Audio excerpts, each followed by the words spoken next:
As the EU emerged from its foundational period, the focus of competition law enforcement began to shift from cartels to unilateral conduct by large companies that were considered to dominate the markets. In this video, we will discuss the concept of dominance and the different types of practices that are considered abusive under EU competition law.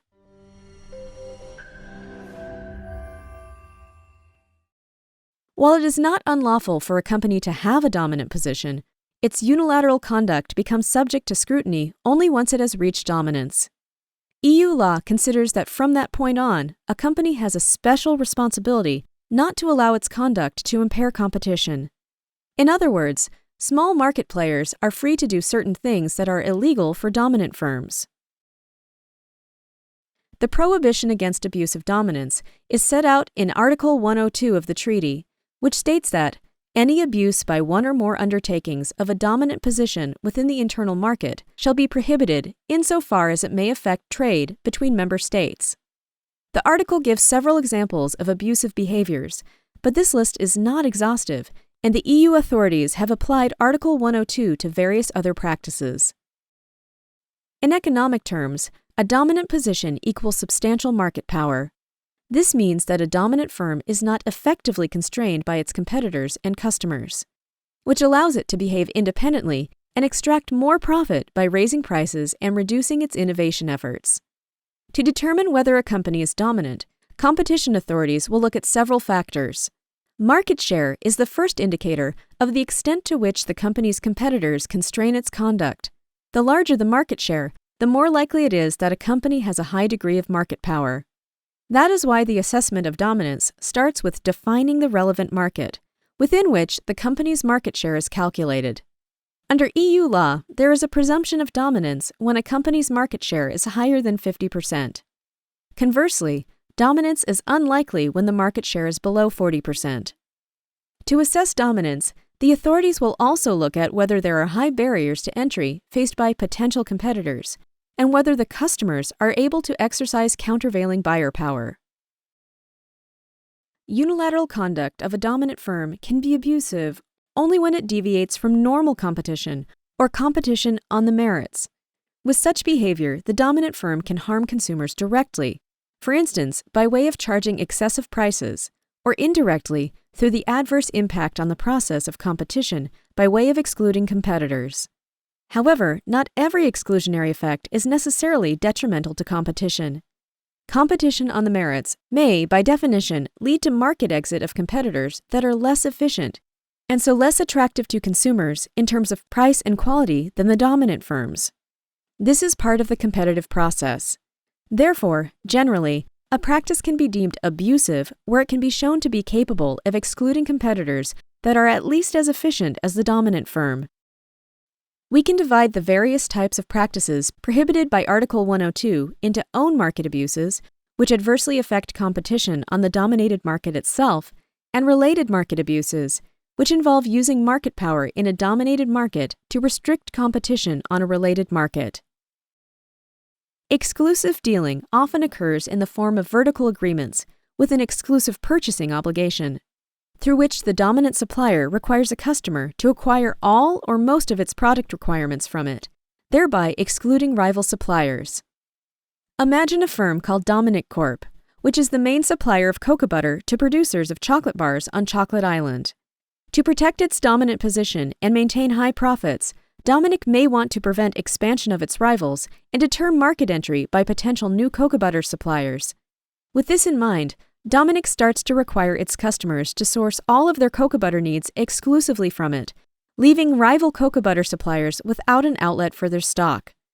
The customers may agree to such an arrangement rather than risk losing Dominic's supplies because other suppliers may not have sufficient production capacity to meet their entire demand. Dominic could reach the same exclusionary effect without explicitly requiring exclusivity by granting its customers a financial reward for their loyalty in the form of conditional rebates or discounts. Let's imagine that all suppliers on Chocolate Island are equally efficient and produce 1 ton of cocoa butter at an average cost of €800.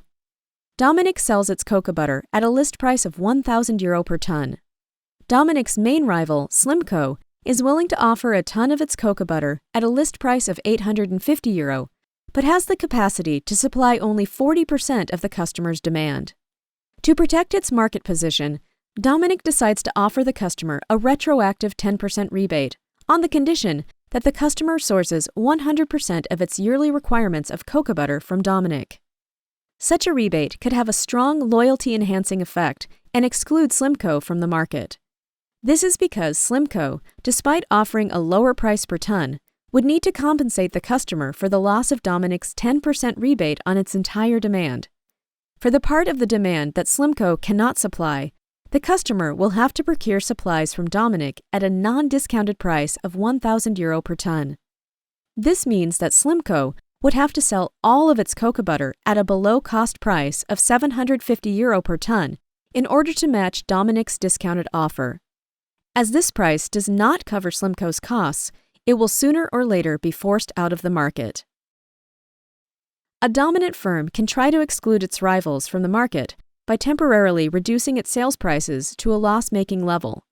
This behavior is referred to as predatory pricing and is presumed to be abusive where the dominant firm sets prices below its average variable costs. If the prices are set at a level above average variable costs, but below average total costs, there can be an abuse only if it is demonstrated that the dominant firm intended to exclude a rival. Let's imagine Dominic learns that a new cocoa butter supplier, Budget NV, is pitching to Chocolate Island customers. Dominic can win over customers and dissuade Budget NV from entering the Chocolate Island market by sharply decreasing its cocoa butter price below its average variable costs. Once Budget NV has backed off, Dominic can increase its prices back to their old levels, thereby depriving customers of a permanent price decrease that would have resulted from Budget's entry.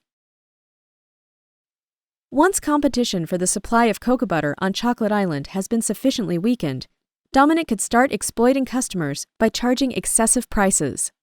But to determine whether high prices amount to an abuse, the authorities will first have to assess whether the difference between the costs incurred by Dominic and the price it charges is excessive. In practice, it is not easy to estimate how much more than cost plus a reasonable profit margin a dominant firm can charge before the price is considered excessive. The second question is whether this price is also unfair. Under EU law, a price is unfair in itself when it bears no reasonable relation to the economic value of a product. This, too, is a difficult test because the price may include various non-cost-related factors. Imagine that Dominic produces its cocoa butter from traditional sources of cocoa beans in a sustainable way at almost no additional cost. This could be highly valued by environmentally conscious consumers, so the revenue earning potential of using Dominic's sustainable cocoa butter for chocolate producers may not be fully reflected in Dominic's production costs. Alternatively, the fairness of Dominic's cocoa butter price can be determined by comparing it to an appropriate benchmark, such as Dominic's price for the same product in Candyland, where the market features several strong cocoa butter suppliers. Having secured a dominant position on the market for cocoa butter, Dominic could try to leverage its market power to an adjacent market. Let's imagine that Dominic has decided to vertically integrate and enter the market for production and sales of chocolate bars in competition with its cocoa butter customers. To gain a competitive advantage on that market, Dominic decides to stop supplying cocoa butter to its customers turned competitors, or to supply it on unreasonable terms. Under EU law, this can amount to an abuse if Dominic's input were indispensable to compete on the downstream market. This could be the case if Dominic were the only supplier of cocoa butter on Chocolate Island, and there were no alternatives available to its customers to produce chocolate bars. Such a refusal to supply would eliminate all effective competition Dominic faces on the downstream market, resulting in unjustified gains to Dominic's downstream business. Dominic could also try to manipulate the spread between its upstream prices of cocoa butter and downstream prices of chocolate bars in a way that reduces the profit margins of its rival chocolate bar producers to unsustainable levels. Let's assume that in order to supply a crate of chocolate bars to the end customer, Dominic would need to incur a total cost of €1,500, €800 for cocoa butter, and an additional €700 for other inputs and downstream costs. Dominic would engage in an abusive margin squeeze if it were to sell its chocolate bars at a retail price of €1,600 per crate, while charging its downstream rivals €1,000 for the cocoa butter. In doing so, Dominic would be capable of excluding its equally efficient rivals because it would raise their total costs to €1,700, which means that they would need to sell their chocolate bars at a €100 loss in order to match Dominic's retail price. Finally, Dominic could use tying to leverage its dominance on the cocoa butter market to enter or expand on a related market. Tying is the practice of a dominant supplier of one product, the tying product, cocoa butter in our case, requiring a customer to also purchase a second product, the tied product. This could take various forms. For example, Dominic could add a clause in its cocoa butter supply contracts, obliging customers to also purchase Dominic's cocoa butter processing equipment.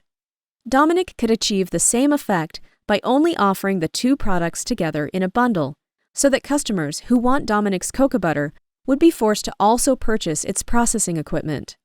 As a result, Dominic could be expanding its presence on the market for cocoa butter processing equipment while excluding rival equipment suppliers.